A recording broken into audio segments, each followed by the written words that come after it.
We are at the National D-Day Memorial in Bedford, Virginia, working on a project to tell the story of D-Day for the 80th anniversary, projected up here on the National D-Day Memorial.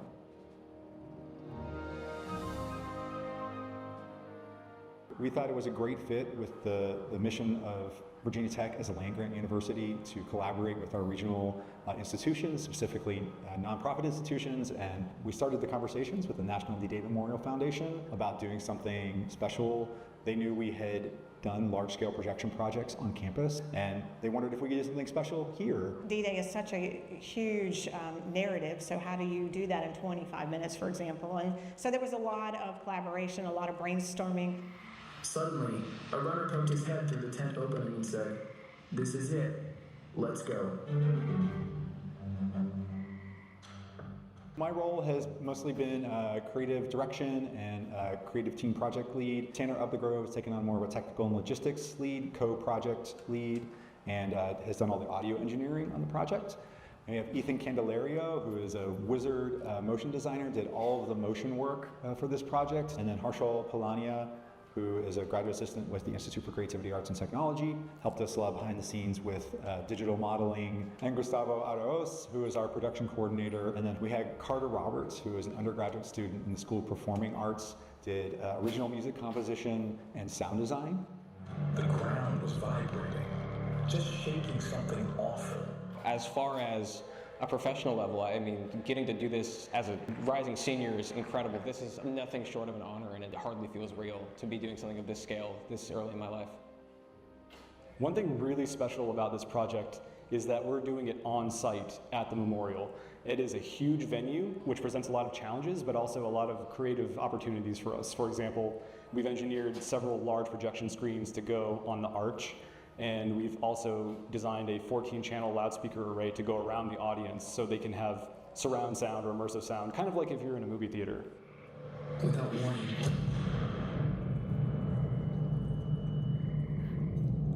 a blast shook our craft from stem to stern. We've worked on projects that either surround historical subject matter or are centered on historical subject matter, but nothing of necessarily this importance on both a national and international level.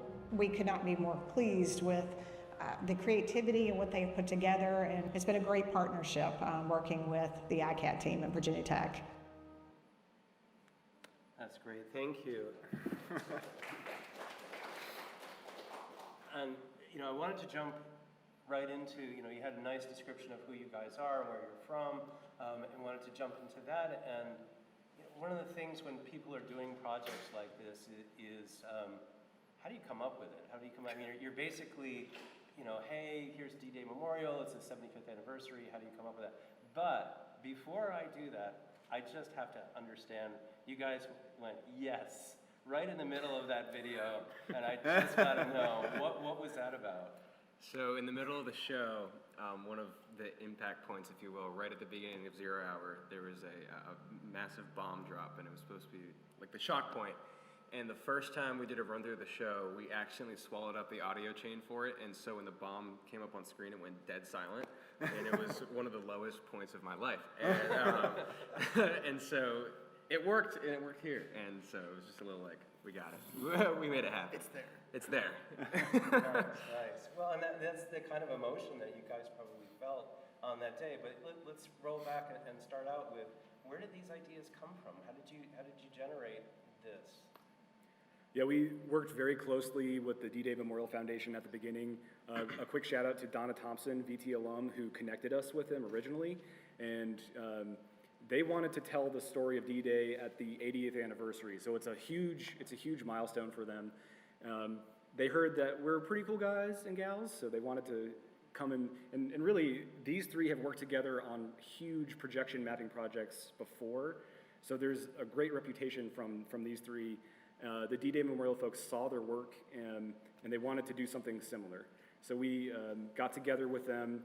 We did a lot of brainstorming and research to find out what they wanted to do. It was really about telling the story of D-Day and those who were there, and we really wanted to respect that by working with them and their knowledge and doing our own research. So here's an ideation session where we kind of culminated into these key points. A theme was future heritage or future and heritage. We really wanted to tell the individual stories that we could, and that ended up coming from actual accounts from those that were there. And the goal is to sort of embody this story today for a younger generation and inspire them to have an interest in D-Day and perhaps broader history interest as well. And this was the sort of sentence that we landed on to drive the creative for the whole project, and I'll just read it. Using a narrative of individual stories told in their own words, we aim to create an intimate, shared experience that will inspire younger generations while conveying the hope and fear that the young soldiers felt on D-Day. So that was a thing that we came out of multiple brainstorming, ideation, creative sessions. This was the thing to drive the content and the narrative that we were going to create. This was before we did any sort of research or any gathering of images or archival media or anything like that. So this was the entire thing. You took that, I mean, it was just this person, this one point of view, that single narrative, and that's a pretty bold kind of way to go at this. I mean, I think a lot of people would go at this more of a range of stories, a range of montage, kind of thing, but you really had some focus on an individual. Well, yeah, so during our research, or during the sort of initial narrative development, we came across this poem by Peter Thomas called Omaha Beach. He's a D-Day veteran. If you want to read the whole thing, you can scan that QR code. You don't have to read this small text here. But he was a D-Day veteran. He wrote this about a decade after D-Day, reflecting on his experience, and he has recited it at the D-Day Memorial for anniversaries and things like that. And when we discovered this, we thought that it would be a great sort of tool to take us through the story of D-Day. So we ended up structuring the arc of the story of D-Day through this poem, and then we came up with these 7 sections of D-Day to divide it up, and then the poem would be in between them. And each of the sections was then told with individual stories of different individual people to tell the entire story of D-Day. That was another thing that was very important for both us and the D-Day Memorial team, was to make sure that the entire story of D-Day was told, because when you see things like Saving Private Ryan or whatever, you see the infantry go onto the beach, and that is what a lot of people have in their head as this is D-Day. But so much more happened around that, planning, at home, in the air, behind the scenes. So that was what we really wanted to tell. We ended up with, we gathered probably nearly 100 individual accounts after doing research and books, and then about 38 different individual accounts made it into the final narrative in their own words. Yeah, no, that's terrific. And I guess what I meant is that singular poem that you had there that really tied everything together. You, in the beginning with the video, you kind of talked about a little bit in that VT clip about your different backgrounds and things like that. The classic question that's always asked when you're creating something like this, composing something like this is, okay, how did you come up with a narrative, and we just talked about that, B, the visuals, and C, the audio. And so I'm curious how the visuals and audio came together. Was it done completely separately, one before the other? How did that work? Yeah, so I guess I'll jump into it. Both. At some points, I was responding to works that Carter was making, and at some points, it was vice versa. So at this point in the project, we had a rough roadmap of the different stories and narratives that we wanted to cover. So then we just started collecting content. If you can see, I had about 12,000 images and videos on my computer, and we had another about 8,000 on SharePoint. So there was a lot to go through. And it was enough to just have good images. They had to be things that people could look at and instantly know what was going on, and it had to tell the stories that we were trying to tell. So if we could go to the next slide. For each image, what I would do is colorize the image. Is that video playing? Yes, colorize the image, cut it out, pull a depth mat so I could make it 3D, and then eventually push a 3D camera through the scene. On the next slide, you'll see it got very, very complicated. This is just a random scene.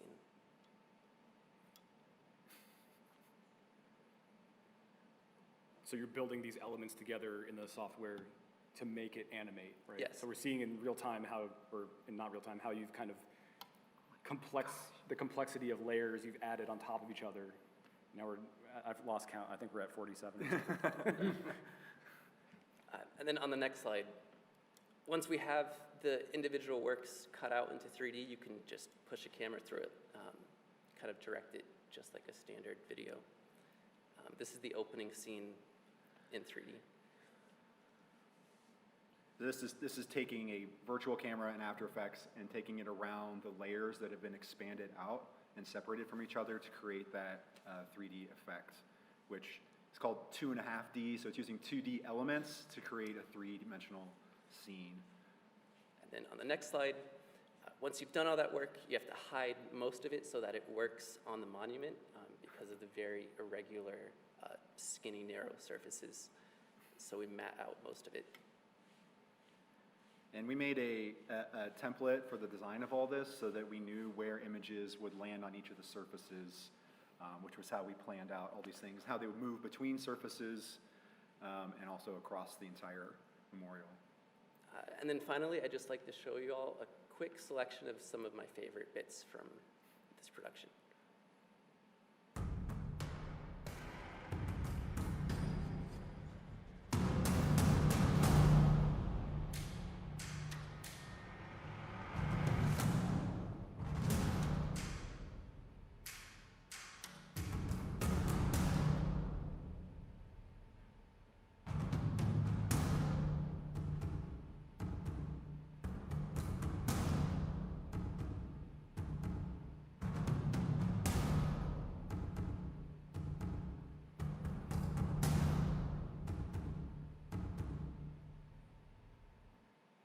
So that's what I did. It would take 5 times as much time as we have here to go into specifics of what the actual work was like, but. And Ethan's very modest about this, but like, I just want to emphasize the amount of work that goes into it. Everything you just saw there, none of that was any moving image that was sourced. That was all static 2D images that were sourced and then created all those motion pieces from static 2D images and layers of static 2D images. So just so you're aware that there was no video, there was no film footage in any of the stuff you just saw. There was some in the final piece that was layered with images, but just so you know what you just saw. And then Ethan and Carter worked very closely together, especially towards the end on the sound and music. Carter, if you want to talk about that. Absolutely. So doing the music is a little bit less of an explicit route because it's a lot more working with a set of emotions and trying to combine, one, being in tune with what the show matter is, and two, trying to bring it to a more modern audience and bring that modern scoring, I guess, flair to the table. And so for the stark majority of the first 3 months of the project for me, I was just trying to find one melody that would work. And we ended up finding it about a day before we had to send the trailer out, thank goodness.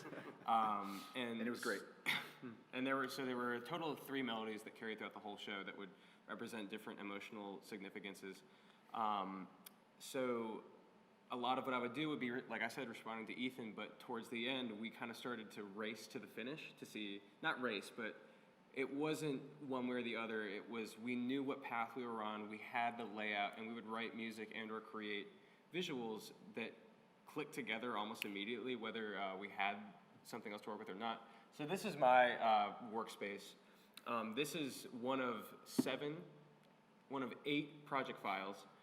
This is the segment for 0 Hour as the soldiers storm the beaches, and all of these different channels are different instruments. So in this specific one, I believe there are 154 instruments running at the same time for about a 5-minute period.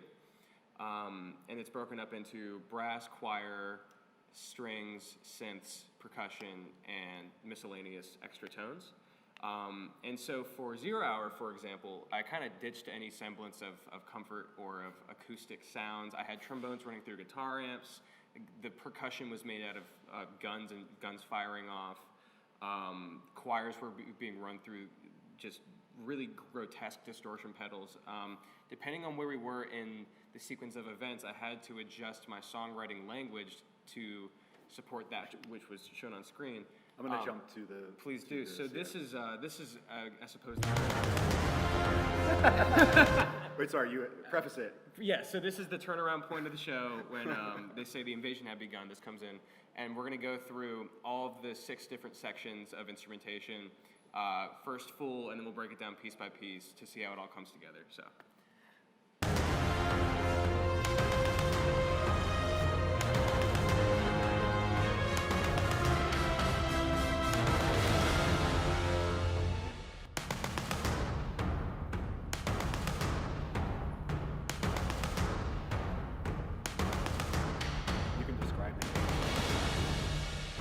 Percussion.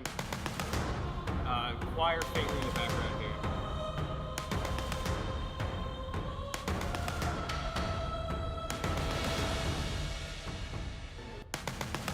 Strings.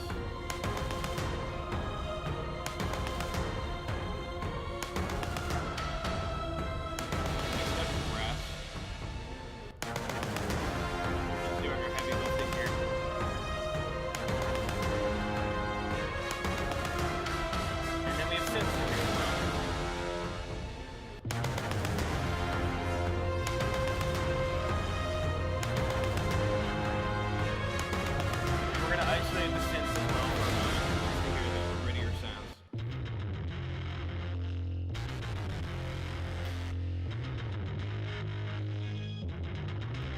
That's just a sawtooth running through a guitar amp. A lot of guitar amps in the show, believe it or not. But yeah, that's a piece of what I did as well. So then that times, what, 200 or whatever, because this was a 25-minute piece. So imagine all those types of layers for the entire thing. Altogether, there are probably about a total of 1,200 instruments running throughout the duration of the show, plus 200 audio channels for effects. So. And then one thing I just want to touch on real quick, again, like Ethan, this could go, everything we still have to talk about could go hours and hours talking about it. The voices were a very important part of this, and especially Peter Thomas's voice, who did the poem. So we had a recording of Peter Thomas that was not great. It was done on like a camcorder at the memorial with an orchestra playing behind it. So we couldn't use it for this, but we got permission from Peter Thomas's family to clone his voice using generative AI voice cloning tools. And so what we ended up doing is I've done a bit of voiceover work in my career, and so I read his poem just like he read it on site, and then we used a different recording of Peter Thomas to create a model to clone his voice to do the poem. So I'm just going to play a little segment where first thing you're going to hear is him reading it at the memorial, the bad recording, then you'll hear my voice, then you'll hear the cloned voice of Peter Thomas that we used in the final piece. When we went in, the beach had been taken. The living fought on, the dead forsaken. When we went in, the beach had been taken. The living fought on, the dead forsaken. When we went in, the beach had been taken. The living fought on, the dead forsaken.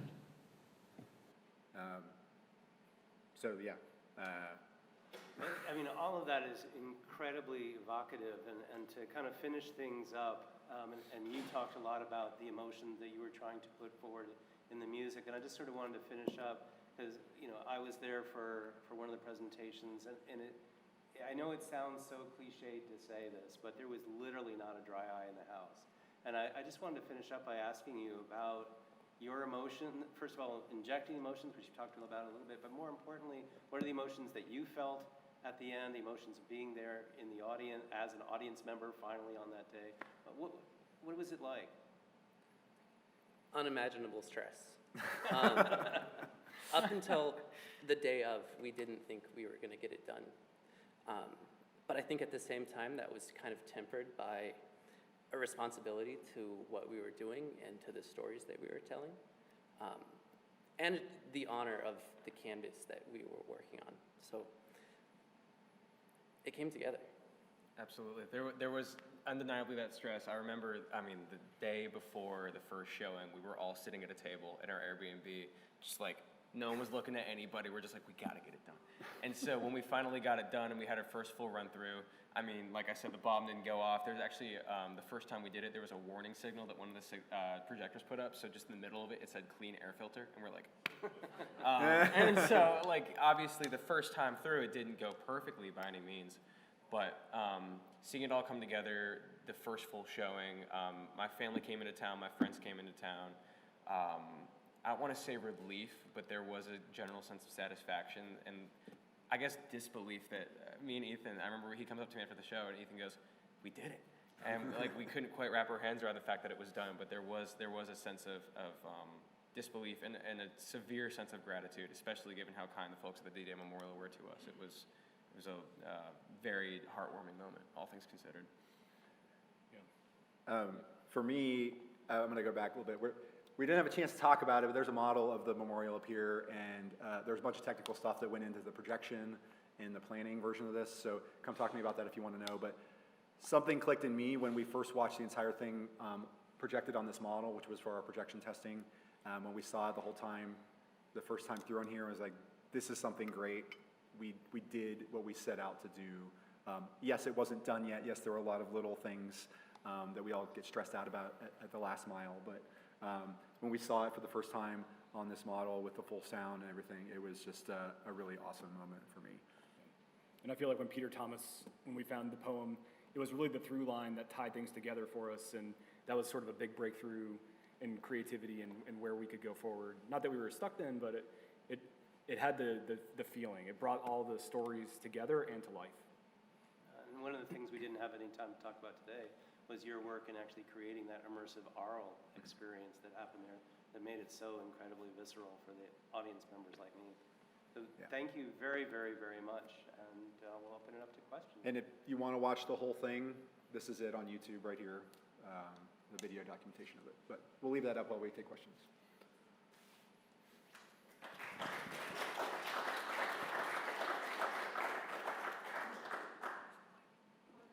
We have.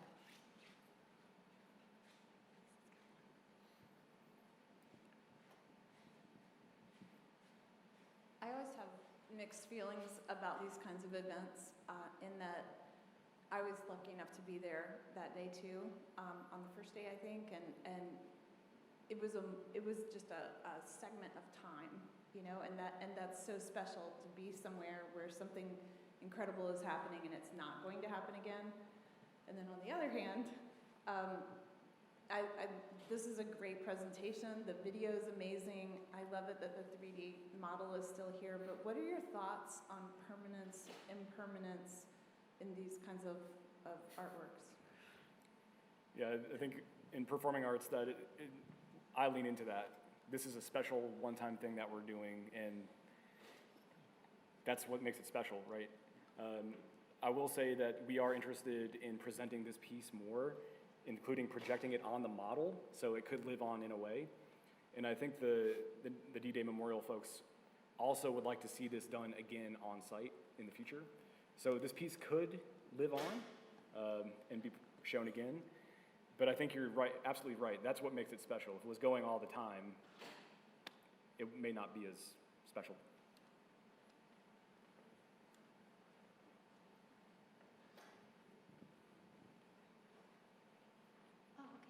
Yeah, so thank you very much for a wonderful presentation. It's such an amazing project. I'm just curious about the use of AI. Did you involve the use of AI in any other parts of the project, such as the colorization of the photos or the use of music or any other parts? A little bit. So For colorizing the photos, I did use AI as a starting point. Of course, where it's at right now, it got almost everything in terms of historical accuracy wrong. So I used it for like grass, trees, rubble, stuff like that. And then I would reference historical uniforms that have been in museums to get the colors right and do that part manually. We also used it for extending the sides of images. So if, I mentioned the screens are very unique sizes. So if we needed an image that was very narrow to be wider, we would extend it like that. We did also use the voice generation more. So the accounts were all generated voices. Some of them were text-to-speech. Most of them were speech-to-speech. So there was no way here that we had the capacity to hire 38 different voice actors. So it was really just amazing that this tool is available to do this sort of thing, and allowed us to really dial in the sound of the voices to match the stories that were being told. And I think you asked also about sort of copyright or around that. Everything is either open source or public domain that we found, or generated by the team, or we got permission or purchased assets where needed, which was very, very rare. Yeah.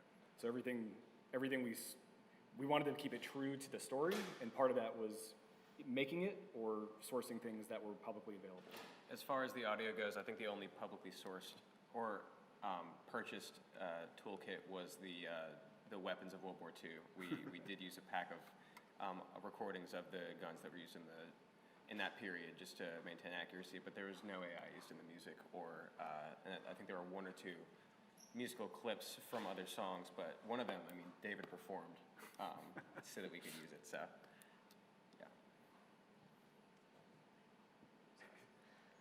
So how did you locate the various primary sources used, and how did you decide which ones to use?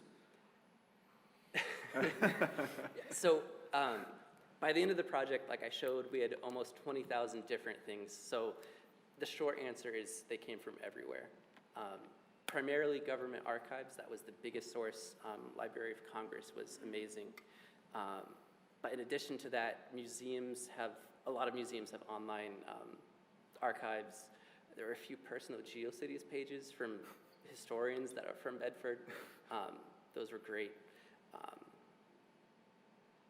Blogs and forums were huge as well. For the accounts, the Memorial Foundation folks have a lot of those oral histories. They gave us some, and it was a great start, but it was not nearly enough to tell the entire story of D-Day or fill up the time that we needed. So it was a lot of going to the library, finding books that had been digitized online, scanning them, OCR scanning them, searching for keywords, reading lots of chunks of these books, and then copying out the accounts that we needed and put them in. So, but yeah, they came from everywhere. And also verifying with the accounts, we had to verify a lot of the sources. Like if it came from like an internet article, I had to be like, okay, where's the original source for this sort of thing? So it was a lot to pull together. Well, we are at time, so I want to thank you all. I'm sure Ben does too. Thank you all so much for this work. I will, as a quick thing to say at the end, part of the goal of this was to inspire young people. And when I actually came the night that the air filter thing, the bomb didn't go off, we had no idea.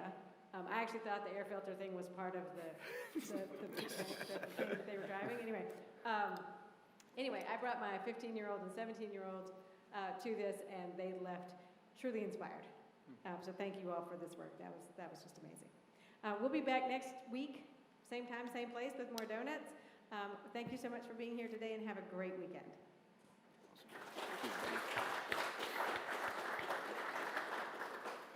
Very good. All right. Love it.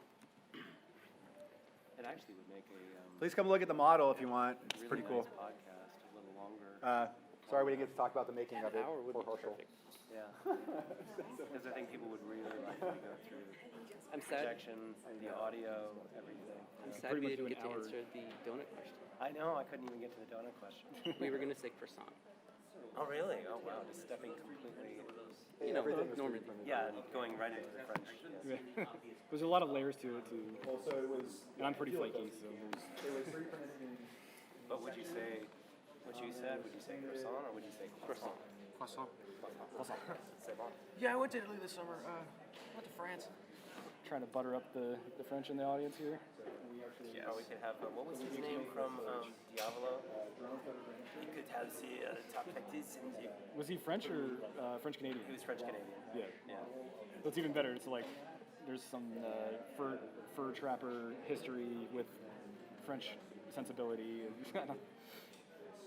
Everything about that sort of Anglo-Franco fusion in Quebec was summarized in an omelet for me. Every omelet was 5 eggs, huge, but they were pristine and elegant also. Wow. I wish we could amplify this more. It's I mean I know it was on BT News and all that stuff, but this is next level stuff for yeah, that's not a bad idea. It really was. He's the most humble person ever, and it's really, really annoying because the amount of work this guy does is just, I can't wrap my head around it. I really can't. Where are you going to get a job? I work here. Oh, you do? Okay. So you're not a student. He's in CHCI. He's the associate director.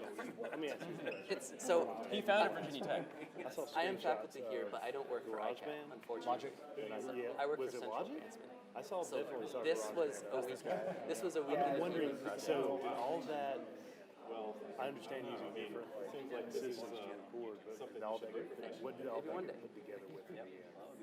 He did all the composition in Logic or GarageBand. Okay, you might be able to help me. And then Yeah, so I rendered saw out like to stems, and that went into Reaper. screenshot. Yeah. I swear I saw GarageBand, I saw like Reaper. Reaper, I saw Reaper. Yeah, David. There's So you know Dwayne? I know of Dwayne. So Dwayne contacted me last night. There's a company that does Yeah. What was the duration of this and they wanted to talk to you. There's this thing Carter. Just over a year. So Carter has a projection here, company that wants to use. this is the point cloud. So it was created from the drone. Yeah. But all these lines with the things are where photos were taken. And then we made a mesh from that. Which was you can see it's kind of rough as photogrammetry meshes tend to be.